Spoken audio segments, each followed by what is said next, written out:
In this video we want to look at factorising. Now I'm just going to introduce this topic. We don't need to get too heavily involved with it. There are some techniques in here that you will not be asked to deal with, probably ever in your life, but sometimes you just need to know that they work. So we can deal with these separately. If you're really interested, we can deal with them in live sessions on the channel, or we can deal with them later. I'm not going to take up a lot of time, in other words, with really long and protracted calculations. I just want to give you the ideas of what they are. So factorising, let's look at squared numbers for a start. So 1 squared, 2 squared, x squared. 2 squared is just 2 times 2. X squared is x times x. That's a square. So we have 1 squared is 1 times 1. Here we got 2 squared, so we have 4 little boxes. 2 times 2 is 4. 5 squared is 5 times 5, so there are 25 little boxes in there. So we've got the idea of what a squared number is. You can also square, like we've got over here. I'll just put the cursor on. Here we've got x plus 1 squared. So x plus 1 times x plus 1. X times x is x squared. X times 1 is x. Then we go 1x is x. 1 is 1. Now add it up. X squared 2x plus 1. So if that is true, then we could say 5 is the same as 4 plus 1 squared. And we apply this formula here. If we wanted to do this, we would get that formula. That's the term in there, and that comes to 16 plus 8 plus 1, which is 25. So you'll be happy to know that 5 times 5 is still 25. Even when we break it up to 4 plus 1 squared, we could do 3 plus 2 squared. We still get the same number. We just apply the figures in here. So all this is doing really is saying this is correct, this works, this is true. And it's true in general. No matter what numbers we put in, we can square them using this formula. So 7 squared is 3 times 4. That's when a times b squared is a squared plus 2ab plus b squared. We've just done that. Now 7 squared, well, it's 3 squared, that's a, 3 squared, 2ab, so 2 times 3 times 4, 2 times 3 times 4, plus b squared. b is 4, 4 squared. So 7 squared is 9 plus this lot, which is 24. 4 squared is 16. 7 squared is 49, you'll be pleased to know. I hope you all know from your times table when you're at school that 7 times 7 is 49. But the point here is that that is just squaring, and we know that when we expand the brackets, that's what we get. And if we apply the numbers, it just verifies that it's correct. 7 times 7 is 49, except we've worked it out differently.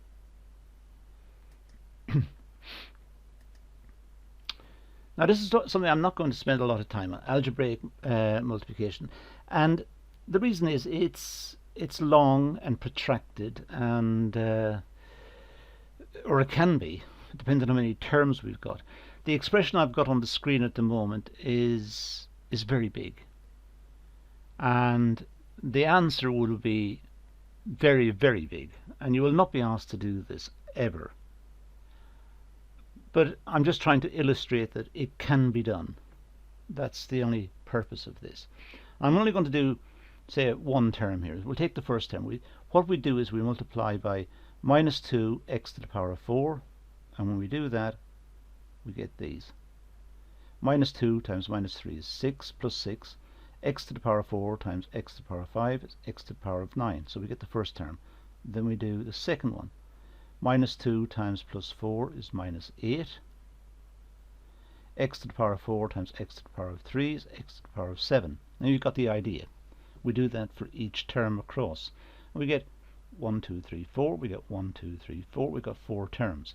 You'll note here, by the way, that I've spread them out.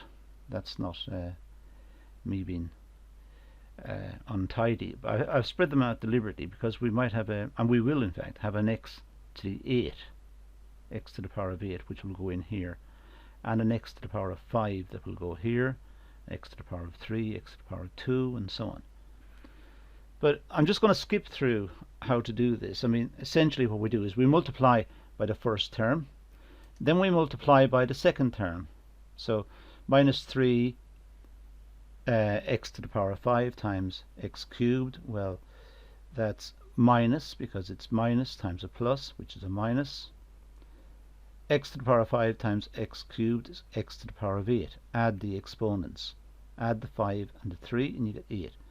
And do it again for this term and this term and this term, and you'll get terms across here. The next one you'll do is minus x, and you get some more terms.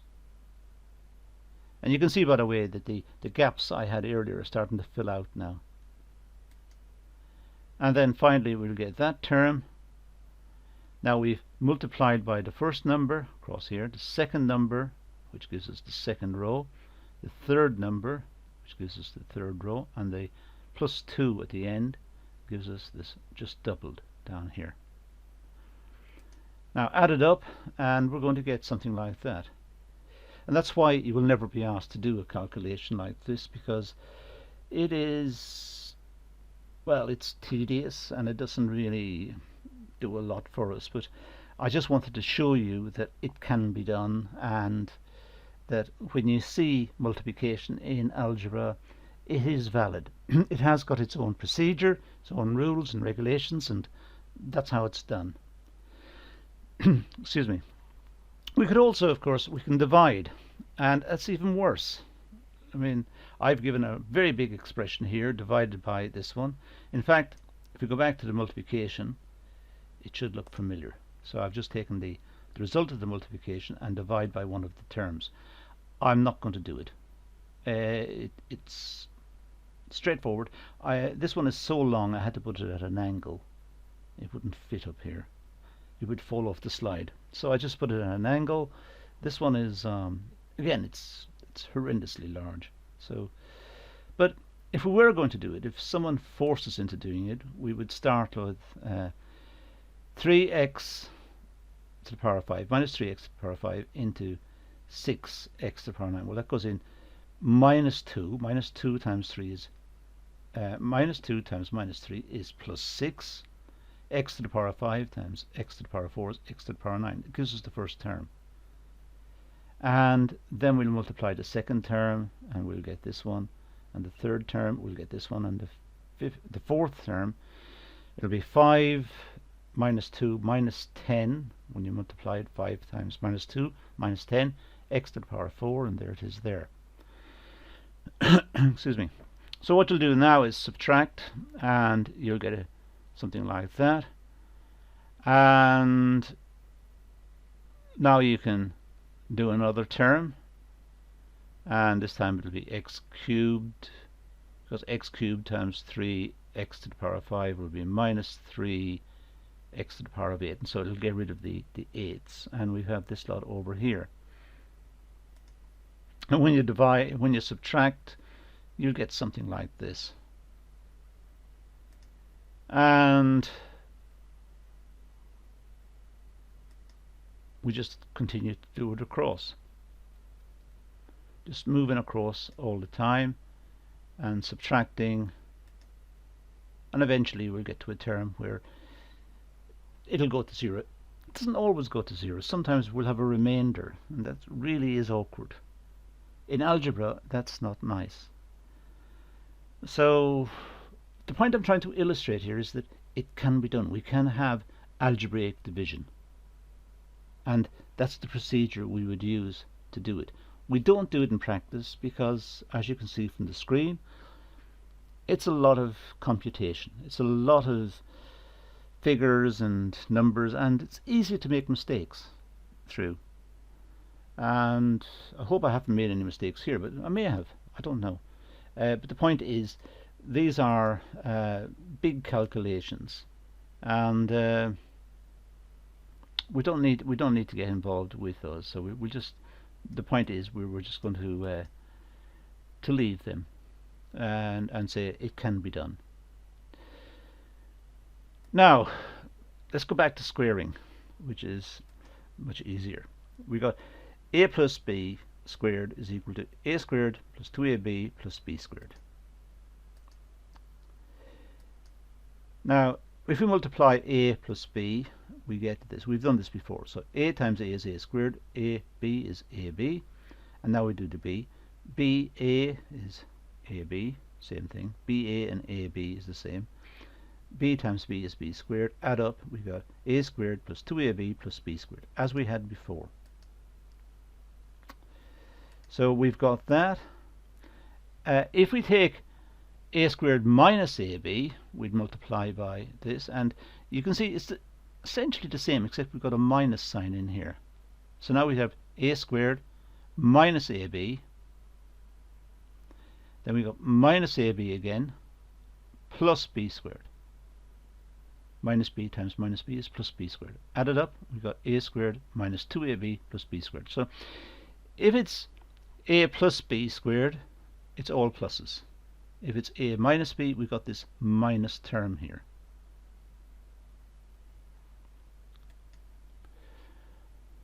When squaring, we often say it's the square on the first plus twice their product plus the square on the last.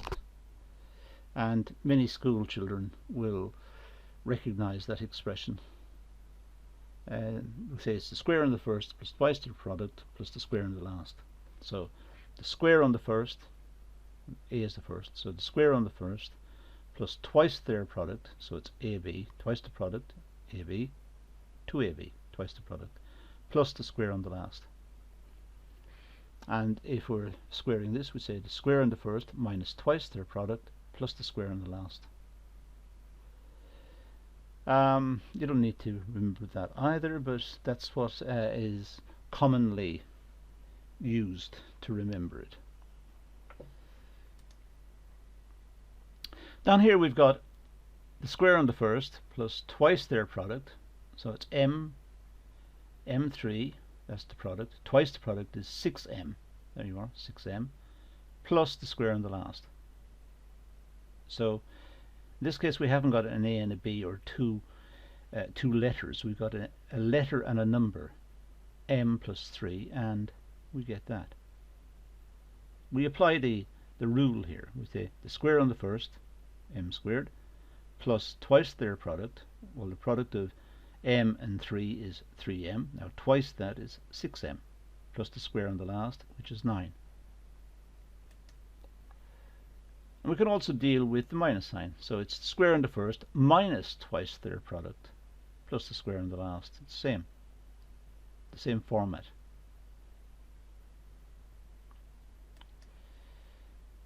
Back to multiplication. We can't get away from it. Well, we can. It's nothing going to be like what we had before, which was very, very nasty. Too many. It filled up the screen, and there was too many things to compute. So we're not going to deal with that. So we got here. We got x plus y cubed. Well, we know what x squared is. It's that. It's the square on the first plus twice their product plus the square on the last. So it's x squared plus 2xy plus y squared. We've already established that earlier. X cubed is just x plus y squared times x plus y. That's how you get a cubed. So we know what that is. It's x squared plus 2xy plus y squared. So write that in, and it's xy there. Now you can multiply that out, and that's quite straightforward. So you go x squared times x is x cubed, 2xy times x is 2x squared y, x times x is x squared, so 2x squared y, and y squared times x is xy squared. Just across there. Now we do the y. Y x squared y, the same thing there. 2xy squared, 2xy squared here, and y squared times y is y cubed here. Now add the lot up and you get x squared plus 3x squared y plus 3xy squared plus y cubed. So x plus y cubed is this expression down here.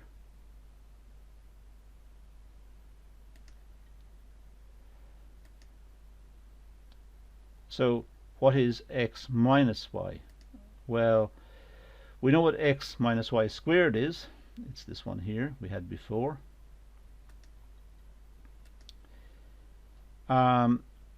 X minus y cubed is going to be x minus y squared times x minus y. And that means we have x squared minus 2xy plus y squared, this one up here, which is x minus y squared, times x minus y. And we'd have to multiply that out again, so we do it this way. We say x squared times x is x cubed, minus 2xy is minus 2x squared y. So x times x is x squared, minus 2x squared y.